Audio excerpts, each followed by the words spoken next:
कल हम लोगों ने इवन सी बी रिएक्शन क्या होती है इसके बारे में बात की थी। उससे रिलेटेड जितने भी टर्म्स थे उन सब पे भी बातचीत हम लोगों की हो चुकी है कि क्या कैरेक्टरिस्टिक्स आपके इवन सी बी रिएक्शन में होते हैं वगैरह वगैरह। तो आज उसके आगे हम लोग कंटिन्यू करते हैं प्रैक्टिस प्रॉब्लम से।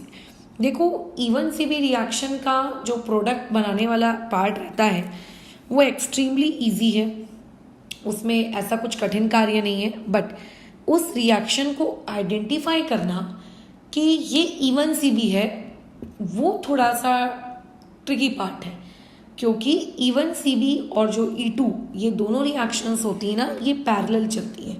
पैरेलल इन द सेंस मेरा ये कहने का मतलब है कॉम्पीट करती है। तो ऐसे में हम एक्सपेक्ट करेंगे कि इवन सी बी हो रही है, तो हो सकता है कुछ ऐसी कंडीशंस आ जाएं जिनकी वजह से E2 हो जाए, या हो सकता है अगर मैं किसी में ऐसा एक्सपेक्ट कर रही हूँ कि वहाँ पे E2 होनी चाहिए तो वहाँ पे हो सकता है इवन सी बी हो जाए। तो वैसे उस बारे में हम बातचीत करेंगे कि कौन सी ऐसी कंडीशंस हैं जो डिसाइड करती हैं इवन सी बी होगा कि E2 होगा। बट राइट नाउ पहले उसके प्रैक्टिस क्वेश्चंस के बारे में डिस्कशन कर लेते हैं। जैसे तुम्हें कल क्या बताया था कि इवन सी बी के लिए सबस्ट्रेट के पास एक गंदा लिविंग ग्रुप होना चाहिए, और गंदे लिविंग ग्रुप की मैंने तुमको लिस्ट बताई थी। जैसे फ्लोरीन एक गंदा लिविंग ग्रुप है, आप लोगों का OH एक गंदा लिविंग ग्रुप है, ईथर्स आपके गंदे लिविंग ग्रुप हैं, अमाइंस आपके गंदे लिविंग ग्रुप हैं। तो देखो यहाँ पे सबस्ट्रेट में मेरे पास एक गंदा लिविंग ग्रुप है ना। अच्छा, मैं यहाँ पे जो बेस यूज़ कर रही हूँ, यहाँ पे हम लोगों ने यूज़ किया है RO नेगेटिव। अच्छा, R रहने दो, R लिखने से बेटर है, लिख देते हैं CH3O नेगेटिव। तो बेस भी कैसा है, स्ट्रॉन्ग है। अच्छा, और हमने क्या बातचीत की थी, हमने ये बातचीत की थी कि जो अल्फा पोजीशन होती है उसके बाद जो बीटा पोजीशन होती है, बीटा पोजीशन के आसपास कहीं पर भी एक इलेक्ट्रॉन विड्रॉइंग ग्रुप होना चाहिए। तो तुम अगर ऑब्जर्व करो तो यहाँ C डबल बॉन्ड O है, जो कि क्या शो करेगा, -M या फिर मैं कहूँ -R, ये वाला इफेक्ट शो करेगा। तो देखो तीनों कंडीशन सेटिस्फाई हो रही हैं। बस अब तुम दाएं दाएं प्रोडक्ट लिख दो। बताओ फर्स्ट स्टेप क्या होती है। फर्स्ट स्टेप होती है बीटा हाइड्रोजन का जाना, यानी कि स्टेप नंबर 1 ये आप लोगों की क्या होने वाली है। स्टेप नंबर 1 में बीटा हाइड्रोजन जाएगा तो बनेगा CH3 C double bond O, यहाँ पे आ जाएगा CH, इसके ऊपर नेगेटिव, फिर उसके बाद CH2 और यहाँ पर F। ठीक है, अगर देखो मैं इस क्वेश्चन में कोई सॉल्वेंट लेती तो तुम्हें शायद याद होगा कि कल की क्लास में मैंने आखिरी में तुम्हें सॉल्वेंट एक्सचेंज वाला भी कुछ एक प्रवचन दिया था।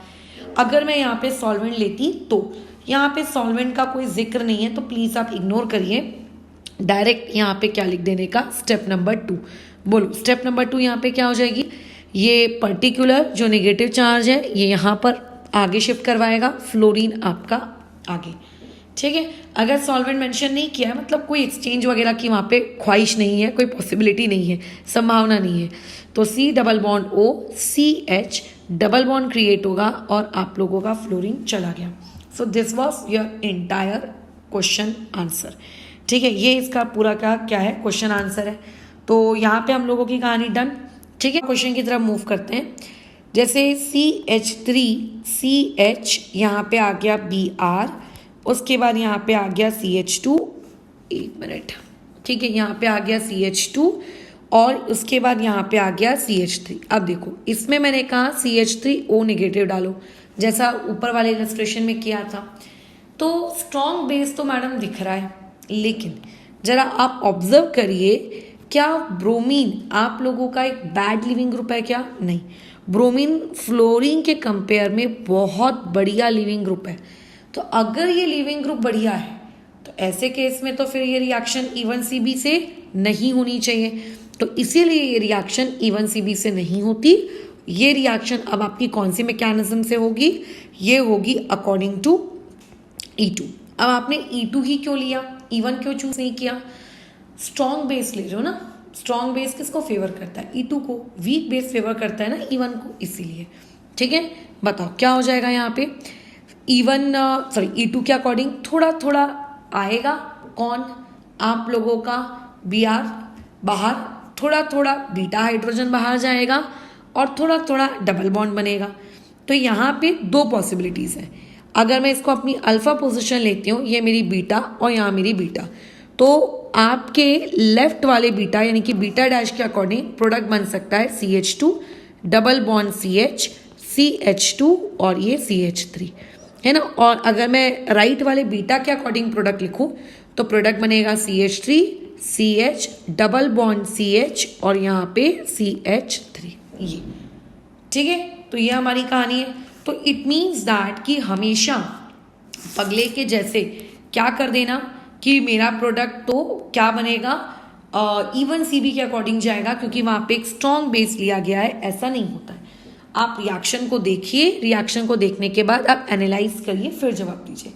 जैसे कि यहाँ पर मान के चलते हैं, तुम लोगों को लिख कर दे दिया है मैंने ये बेंजीन रिंग, ठीक है। इस बेंजीन रिंग पे यहाँ पर NO2 लगाया हुआ है और उसकी इस पर्टिकुलर पोजीशन पे NO2 लगाया है। यहाँ पे CH है, CH2, यहाँ पे CH2 और फ्लोरीन। देखो फ्लोरीन को देखते बराबर तुम्हारी बत्ती जलनी चाहिए कि हाँ भाई तुम एक वीक मतलब गंदे न्यूक्लियो लिविंग ग्रुप हो, गंदे। तो ऐसे केस में ये रिएक्शन तो भैया इवन CB के अकॉर्डिंग होगी ही होगी, है ना। अच्छा, ऊपर से हमने स्ट्रॉन्ग बेस भी लिया है, तो बताओ एसिडिक हाइड्रोजन निकलेगा। ये अल्फा, ये बीटा, ये आपका एसिडिक हाइड्रोजन है। तो स्टेप नंबर 1 में क्या होगा, ये आप लोगों की रिंग वैसी की वैसी, ठीक है। इस रिंग में जहां पर NO2 है, लेट से ये NO2, यहाँ पर आपका NO2 और यहाँ पे क्या आ जाएगा CH के ऊपर निगेटिव और यहाँ पे CH2F बराबर। फिर बताओ स्टेप नंबर 2 में क्या होगा। स्टेप नंबर 2 में हम लोगों का ये पर्टिकुलर चीज आगे आएगी और ये बेचारा फ्लोरीन बाहर, यानी कि प्रोडक्ट मेरे पास क्या बन जाएगा, ये जो भी है मेरी रिंग। इसके बाद यहाँ पर NO2, यहाँ पर अच्छा एक आगे लगता है हम लोग शिफ्ट हो गए, यहाँ पर आप लोगों का NO2, यहाँ पे यार कहाँ एक एक आगे शिफ्ट कर रही हूँ मैं, ठीक है। यहाँ पे CH, यहाँ डबल बॉन्ड CH2, ये आपका क्या बन गया, प्रोडक्ट बन गया, खत्म कहानी। अब मान लेते हैं इस क्वेश्चन में मैंने की होती एक चेंज, एक हरकत। मैंने ये फिलहाल क्वेश्चन लिखा, मैंने यहाँ लिख दिया ETOH, तो तुमने ये मुझे प्रोडक्ट लिखकर दे दिया कि मैम ये हमारा प्रोडक्ट है। इसी क्वेश्चन में अपन एक छोटा सा ना मॉडिफिकेशन करते हैं। कैसा मॉडिफिकेशन करते हैं, देखो ये क्वेश्चन है, मैंने यहाँ पे जो ETOH लिया है, ETOH ना लेते हुए मैं ले लेती हूँ ETOD। अगर मैं ETOD लूंगी तब क्या होगा, अब ETOD लेने से जो आपकी स्टेप नंबर 1 है, स्टेप नंबर 1 में जो आपका कार्बन आयन क्रिएट हुआ है, क्या उस कार्बन आयन में कोई फर्क पड़ेगा क्या, नहीं, कार्बन आयन में फर्क नहीं पड़ेगा। लेकिन कार्बन आयन में तुरंत आप जैसे निगेटिव को आगे भेजते थे, लिविंग ग्रुप को आप बाहर निकालते थे, वो वाला काम यहाँ पर नहीं होगा। यहाँ पर ये चीज़ बताओ कैसी होगी, क्योंकि अब सॉल्वेंट में ETOD है, तो यानी कि आपको डिफरेंस देखने को मिलेगा। तो ये जो निगेटिव पार्ट होता है ना, ये बेसिकली इस ड्यूटेरियम को यहाँ बुला लेता है, ये निगेटिव पार्ट इस ड्यूटेरियम को यहाँ बुला लेता है। स्टेप नंबर 2 नहीं होने देता, पहले उसको यहाँ बुला लेता है। यानी कि ये चीज़ आपकी कैसी दिखेगी, ये मान लेते हैं रिंग, यहाँ पर ये है NO2, यहाँ पे NO2, उसके बाद यहाँ क्या आ जाएगा CH, इससे कनेक्टेड है ड्यूटेरियम, उसके बाद CH2 और F। क्या ये बात मानते हो, बिल्कुल। उसके बाद बोलो क्या होता है, इसके बाद ये होता है कि हमारे पास और भी तो क्या है, बेस है। तो वो जो बेस हम लोगों के पास है ETO निगेटिव, ये पर्टिकुलर बेस वापस से इस हाइड्रोजन को खींचता है।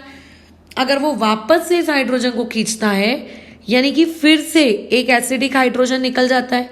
ये प्रोसेस तब तक होती है जब तक एसिडिक हाइड्रोजन निकल ना जाए, है ना। और ये प्रोसेस अगर आपका सॉल्वेंट CH3OH होता तो भी होती, बट दिक्कत ये है कि वहाँ पे H को हटाता है तो हमको पता नहीं चलता, कोई डिफरेंस देखने को नहीं मिलता, इसीलिए हम उस चीज़ को उतना इंपॉर्टेंस नहीं देते। अब ये आया, अब उसके बाद अब तुम लोगों की बेसिकली स्टेप नंबर 2 यहाँ पर होती है, ये पर्टिकुलर चीज़ आगे शिफ्ट होगी, ये बाहर निकल जाएगा। यानी कि ये आपको कैसा दिखेगा, ये आप लोगों की रिंग, यहाँ पर एक NO2 मैं खा गई हूँ, ठीक है, उसको ड्रॉ कर लेते हैं, ऊपर ड्रॉ कर लेना। यहाँ पे CD डबल बॉन्ड क्या आ जाएगा बोलो, CH2। तो अगर आप लोगों का सॉल्वेंट थोड़ा सा चेंज करके दिया है ना क्वेश्चन में, तो उसको थोड़ी इज्जत देना, उसको ध्यान से देखना कि उस सॉल्वेंट के अकॉर्डिंग हमारा प्रोडक्ट क्या होगा। ठीक है, चलो एक और क्वेश्चन करते हैं। जैसे कि मेरे को नहीं लगता कि एक टाइप के और 50-60 क्वेश्चन कराने से कोई मतलब बैठता है, बट स्टिल एक दो प्रैक्टिस के लिए देख लेते हैं ताकि हमको भी पता चले कि अच्छा हमको कितना आ रहा है। यहाँ पे हाइड्रोजन है, यहाँ पे कार्बन है, और यहाँ पे देखो 3-3 फ्लोरीन है ना, मतलब 3-3 गंदे गंदे लिविंग ग्रुप। तो भैया इसको तो बहुत ही ज़्यादा स्ट्रॉन्ग बेस की रिक्वायरमेंट है। चलो, तो मैंने यहाँ पे ETO नेगेटिव डाला। सबसे पहले अल्फा पोजीशन मार्क करो, this is alpha, this is beta. अब बताओ क्या होगा। स्टेप नंबर 1, एज यूजुअल यहाँ पे क्या होगा, जो भी आपके पास एसिडिक हाइड्रोजन है ना, वो एसिडिक हाइड्रोजन आपका निकल जाएगा, यानी कि यहाँ पे नेगेटिव क्रिएट हो जाएगा। फिर CF यहाँ पे कोई सॉल्वेंट तो देखो हमने लिया नहीं है कि मुझे कोई सॉल्वेंट के साथ एक्सचेंज कराना पड़े, राइट। अच्छा, यहाँ पे सीधे सीधे आपको क्या करनी है, स्टेप नंबर 2 लिखनी है। स्टेप नंबर 2 में क्या होगा, ये पर्टिकुलर स्पीशीज आगे जाएगी और इनमें से किसी एक को बाहर निकालेगी, बराबर, क्योंकि तीनों ही फ्लोरीन है ना, तीनों ही इक्विवेलेंट है, तो इसमें मैं किसी को भी बाहर निकालूं कोई फर्क नहीं पड़ता, राइट। तो इसीलिए मैंने वहां से आपके फ्लोरीन को बाहर निकाला, डबल बॉन्ड, और यहाँ पे 2 फ्लोरीन आके बच गए। So this is your product. ये यहाँ पे आप लोगों का क्या है, प्रोडक्ट है। तो इस तरीके से तुमको क्या करना है, क्वेश्चन को सॉल्व करना है। अब क्वेश्चन में देखो अलग अलग वेरिएशन क्रिएट किए जा सकते हैं, अलग अलग वेरिएशन के अकॉर्डिंग तुमसे चीज़ें पूछी जा सकती हैं। तो ऐसे केस में आपको बस इस बात का ध्यान रखना है कि प्रोडक्ट लिखते वक्त, ठीक है, आपको E1 होगी कि E2 होगी ये पता करना है। और कंडीशन की तरफ बात करते हैं। जैसे एक और क्वेश्चन है, ये आपको एक बेंजीन रिंग दी हुई है, ठीक है। इस पर्टिकुलर पोजीशन से, एक मिनट कहाँ भाग गया यार वो, इस पर्टिकुलर पोजीशन से मिथाइल लगा है, यहाँ पे आप लोगों का ब्रोमीन लगा है, यहाँ पे फ्लोरीन लगा हुआ है, और यहाँ पे NO2। अब देखो यहाँ पे लिविंग ग्रुप के नाम पे आपका Br भी है और यहाँ पे फ्लोरीन भी है। अब मैं इसमें क्या डाल रही हूँ, PHS नेगेटिव और Na पॉजिटिव। जैसे हम लोग RO नेगेटिव लेते हैं ना, तो RO नेगेटिव की जगह मैंने यहाँ पे आप लोगों का क्या ले लिया है, आप लोगों का S नेगेटिव ले लिया है, डन, और कुछ भी नहीं किया, ठीक है, कोई दिक्कत नहीं। अब बात आती है प्रोडक्ट लिखने की। तो सबसे पहले आपको ये डिसाइड करना है कि यहाँ पे क्या होगा, मतलब आंसर। तो DMF दिख रहा है, DMF कैसा सॉल्वेंट है, ये पोलर एप्रोटिक सॉल्वेंट है ना। DMF कैसा सॉल्वेंट है, पोलर एप्रोटिक। ये इस तरीके से जब भी तुमको सॉल्वेंट दिखे, तुम्हें हमेशा अपना जो दिमाग है वो किस डायरेक्शन में दौड़ाना है कि कौन सा सॉल्वेंट है।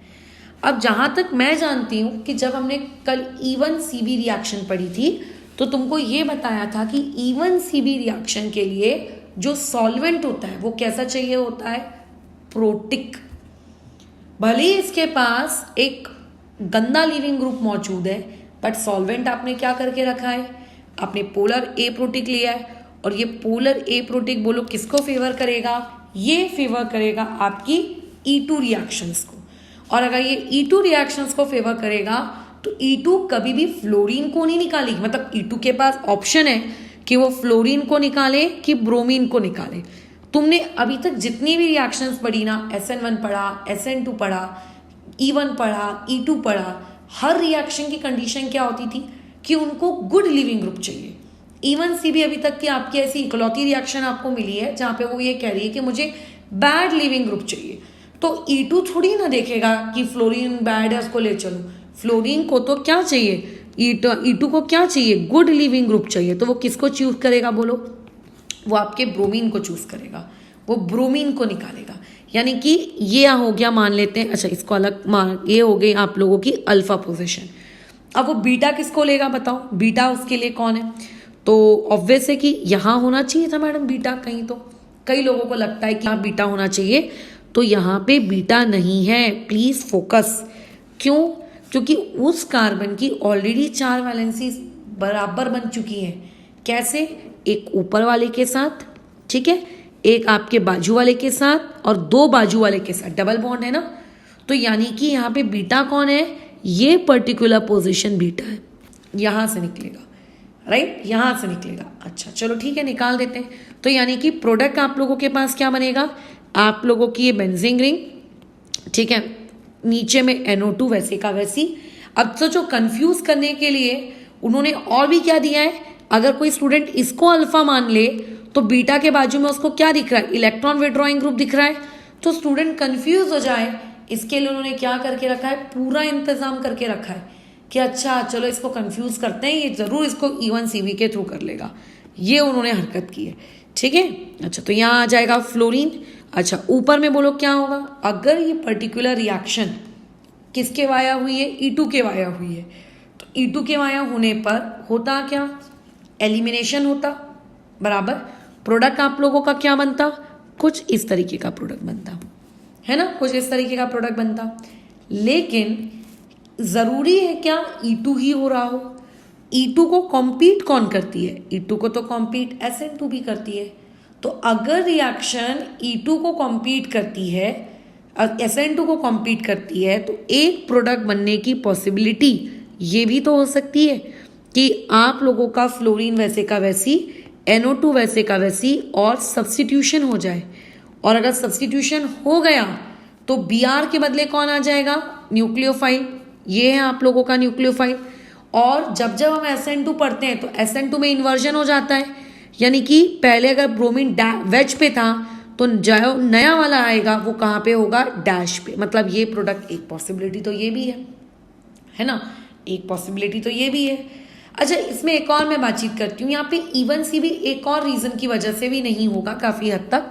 वो ये रहेगा कि फ्लोरीन यहाँ से जाएगा, यहाँ पे बेंजाइन बन जाएगा। मतलब अगर मैं फ्लोरीन को यहाँ से निकालती हूँ और बीटा पोजीशन से अगर मैं हाइड्रोजन को निकालती हूँ तो बेसिकली कुछ इस तरीके का प्रोडक्ट बन जाएगा, ये ऐसा, राइट। ऊपर से पोलर ए प्रोटिक भी है तो वो उस रिएक्शन को फेवर भी नहीं कर रहा है। सो देयरफॉर यहाँ पे हम लोगों ने E1 CV नहीं करवाया।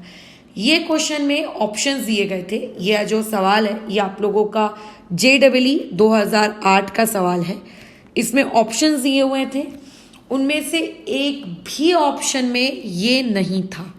यानी कि एक स्टूडेंट साफ साफ समझ सकता है कि यहाँ पे एलिमिनेशन नहीं होगी, यहाँ पे सब्स्टिट्यूशन ही होगी। और अगर सब्स्टिट्यूशन होगी तो बताओ क्या होने वाला है? This will be a correct answer. अब इसके साथ एक ऑप्शन पता है क्या था? कि जो मैंने SPH अभी डैश डैश डैश डैश में लगाया है ना, उन्होंने उसको वेज का वेज में ही रहने दिया, ताकि देखते हैं कितने लोग कंफ्यूज हो जाते हैं और कितने लोग भूल जाते हैं कि SN2 में इन्वर्जन भी होता है। तो ये उनके कंफ्यूज करने का आप लोगों को खैर एक क्या था? तरीका था। Done, right. अच्छा इसके अलावा और भी ऑप्शन थे। उन्होंने क्या किया था? फ्लोरीन पे सब्स्टिट्यूशन करवा दी थी। देखो एक बात मैं तुम्हें बता दूं, 50 बार बता चुकी हूँ, फिर से बता देती हूँ। जो ब्रिज हेड पोजिशंस होती हैं, है ना, जो विनाइलिक पोजिशंस होती हैं, या फिर जो आप लोगों की बेंजीन या कोई दूसरी एरोमेटिक पोजिशंस होती हैं, इनमें सब्स्टिट्यूशन नहीं होता रे बाबा। अगर होता भी है तो इतनी विगरस कंडीशन में होता है कि हम लोगों को वो चीज़ यहाँ पर तो नहीं दिख रही। तो इसीलिए सब्स्टिट्यूशन फ्लोरीन पे करवाना ये तो अलग ही दुनिया है। जो 4 ऑप्शन JEE 2008 के पेपर में दिए गए थे ना, उसमें चारों ऑप्शंस को अगर आप देखते हो तो एलिमिनेशन हो ही नहीं रही है, चारों ऑप्शन में नहीं हो रही है। वहां पे एलिमिनेशन वाले ऑप्शंस ही नहीं थे। तो एक स्टूडेंट को सिर्फ इतना सोचना था कि SN1 हो रही है कि SN2 हो रही है। वो इससे पता चल रहा है कि SN1 हो रही है कि SN2 हो रही है। फिर उसको ये सोचना था कि अगर वो सब्स्टिट्यूट करवाएगा या फिर कुछ भी करवाएगा तो किसको? फ्लोरीन को कि आप लोगों के ब्रोमीन को। तो तुम तो जानते हो E1 CV को छोड़कर बाकी सबको गुड लिविंग ग्रुप चाहिए होता है, तो वो बात डिसाइड करना था। और तीसरी चीज जो यहाँ पे सोचनी थी कि SN2 में इन्वर्जन हो जाता है, तो इन्वर्जन हमको करने का है, खत्म। ये जिस इंसान ने सोचा उसका ये प्रोडक्ट सही है, और जो प्राणी ये चीज नहीं सोच पाया उसका ये क्या है? गलत है। ठीक है, चलो एक और क्वेश्चन करते हैं जैसे कि मैंने ये बोला है आपको 4 ऑप्शंस दिए हैं, CF3 CHCl2 पहला ऑप्शन, दूसरा ऑप्शन है C6H5 CHNO2 और यहाँ पे CH2Br ये दूसरा ऑप्शन। सी ऑप्शन दिया है, एक रिंग बनी हुई है सारी सिंपल सी, यहाँ पे NO2 है, यहाँ पे OCOCH3। प्लीज कंफ्यूज मत होना, COCH3 क्या है, ये बेसिकली ये है, ये ऐसा है, ठीक है, ये ऐसा है। अब चौथा ऑप्शन आपको दिया हुआ है ऑल। अब इसमें देखो क्वेश्चन आपको बेसिकली क्या पूछा है, क्वेश्चन ये पूछा है कि ऑन रिएक्शन विद बेस, अगर ये जो ऊपर हमने आपको 3 सबस्ट्रेट दिए हैं, इन तीनों सबस्ट्रेट की एक बेस के साथ रिएक्शन करवाई जाए तो इनमें से कौन इवन CB रिएक्शन आपको देगा। तो अभी अभी तुमको इवन CB पढ़ाए हैं, तो तुमको इवन CB रिएक्शन कौन देता है ये तो पता होगा ही होगा। तो चलो देखते हैं। तो जैसा कि हम जानते हैं कि ए ऑप्शन तो भाई किसी भी हाल में इवन CB रिएक्शन देगा ही देगा। क्यों बताओ? क्योंकि इसके पास बैड लिविंग ग्रुप है, राइट। अच्छा, उसके अलावा और भी कोई है क्या जो इस पर्टिकुलर रिएक्शन को इवन CB देगा? तो सुनो, मैंने ऊपर क्या बताया था कि ब्रोमीन है, ब्रोमीन तो एक गुड लिविंग ग्रुप है, वो तो इवन CB नहीं देगा, यही बताए थे ना। बट यहाँ पे ये महान इंसान, ये भी आप लोगों को कौन देता है? Even CB। क्यों? क्योंकि यहाँ पे उसके आजू बाजू जो बीटा पोजीशन है ना, उस बीटा पोजीशन पे किनको लगाया गया है? NO2 को, यानी कि सिर्फ एक इलेक्ट्रॉन विड्रॉइंग ग्रुप नहीं है यहाँ पे 2 इलेक्ट्रॉन विड्रॉइंग ग्रुप है जो इसको मजबूरी वश इवन CB फॉलो करने पर रखती है, ठीक है। अच्छा, नेक्स्ट क्वेश्चन में ये आप लोगों का एक बैड लिविंग ग्रुप है, इसीलिए ये भी करेगा, इसलिए इसका करेक्ट आंसर क्या रहेगा? और जितने भी ऑप्शंस दिए हैं सारे के सारे ऑप्शंस इवन CB रिएक्शन करेंगे। तो वैसे यूजुअली अगर आप ब्रोमीन लगाते हो या फिर कोई आयोडीन वगैरह लगाते हो तो वो नहीं देती, लेकिन ये पर्टिकुलर सबस्ट्रेट दे रहा है क्योंकि उसकी बीटा पोजीशन पे कोई एक पर्टिकुलर लिविंग ग्रुप मतलब एक पर्टिकुलर इलेक्ट्रॉन विड्रॉइंग ग्रुप नहीं है, बल्कि वहां पे 2 वो भी अच्छे लेवल के इलेक्ट्रॉन विड्रॉइंग ग्रुप है, जिसकी वजह से हाँ ये रिएक्शन भी आप लोगों की क्या देगी? इवन CB रिएक्शन देगी, ठीक है। तो बस यही तुम लोगों की छोटी सी कहानी थी इवन CB रिएक्शन को लेकर। अच्छा, बस एक बात का ख्याल रखना, जो मैंने कल बताया था कि जब हम बेंजाइन की प्रिपरेशन करते हैं तो बेंजाइन की प्रिपरेशन के दौरान भी इवन CB रिएक्शन देखने को मिलती है। अब बेंजाइन की प्रिपरेशन करते कैसे, देखो मैं बता देती हूँ। ये आपकी बेंजीन रिंग है, यहाँ पे फ्लोरीन लगा है। मैंने अभी अभी तुमको बताया कि सब्स्टिट्यूशन करना बहुत कठिन है, बट हम तो एलिमिनेशन करवा रहे हैं, राइट। अच्छा, ये इसका बीटा पोजीशन होगी, वैसे तो ये भी बीटा होगी, दोनों आइडेंटिकल है, जहां से हाइड्रोजन निकालना है वहां से आप निकाल लो। तो आपकी जो स्टेप नंबर 1 है वहां पे बेस आएगा, हाइड्रोजन लेकर जाएगा और निगेटिव क्रिएट कर देगा, ठीक है। यानी कि ये कहानी ऐसी दिखेगी, ये निगेटिव और यहाँ पे फ्लोरीन। अब बोलो, क्या यहाँ पे कोई सॉल्वेंट वगैरह का कोई गेम चल रहा है क्या? नहीं। तो ये आगे, ये बाहर। अगर ये बाहर तो ये बताओ ये चीज कैसी दिखेगी? ये सिस्टम आप लोगों का कुछ ऐसा दिखेगा। इस पर्टिकुलर चीज को हम लोग क्या कहते हैं? बेंजाइन कहते हैं। इवन तुमको ये भी याद रखना चाहिए कि जो बेंजाइन है ये प्रिपेयर किस तरीके से होता है, तो ये मैंने तुम्हें बता दिया। और बेंजाइन क्या होता है? ये आप लोगों का एक रिएक्शन इंटरमीडिएट है। बहुत कम रिएक्शंस ऐसी देखने को मिलती हैं जिनमें बेंजाइन आप लोगों का बनता है। और सबसे जरूरी चीज, बेंजाइन वाला जो सिस्टम होता है, ये सिस्टम आप लोगों का एक एरोमेटिक सिस्टम है। कैसा सिस्टम है ये? एरोमेटिक सिस्टम है। बराबर, कैसा है? एरोमेटिक। बीच में जो तुम्हें शीट दी थी मैंने एरोमेटिक नॉन एरोमेटिक की, उसमें भी ये क्वेश्चन था। अब ये एरोमेटिक क्यों है? अब कई लोगों को लगता है कि मैम ये तो एंटी एरोमेटिक होना चाहिए, है ना, क्योंकि आप देखिए ना यहाँ पे टोटल 4 पाई बॉन्ड्स हैं तो 8 पाई इलेक्ट्रॉन्स होंगे। बट नहीं भगवान, यहाँ पे सिर्फ और सिर्फ 6 पाई इलेक्ट्रॉन्स हैं। हम लोग बेसिकली उनको पाई इलेक्ट्रॉन्स कहते हैं जो कॉन्जुगेशन में पार्टिसिपेट करते हैं। ये कॉन्जुगेशन में पार्टिसिपेट कर रहा है, ये कर रहा है, ये कर रहा है, ये थोड़ी ना पार्टिसिपेट कर रहा है, तो जो पार्टिसिपेट ही नहीं कर रहा उसको थोड़ी ना गिनेंगे पाई इलेक्ट्रॉन में। ये तो उसी के जैसी बातचीत हो गई ना कि अगर ऑक्सीजन के ऊपर 2 लोन पेयर हैं तो आप दोनों लोन पेयर को किस में काउंट कर लो, पाई इलेक्ट्रॉन्स की गिनती में नहीं। ठीक है, आप किसको लेते हो, आप उसको लेते हो जो एक्चुअली में पार्टिसिपेट कर रहा है। ये पार्टिसिपेट नहीं कर रहा है इसलिए इसको नहीं लेते। तो ये एरोमेटिक सिस्टम है।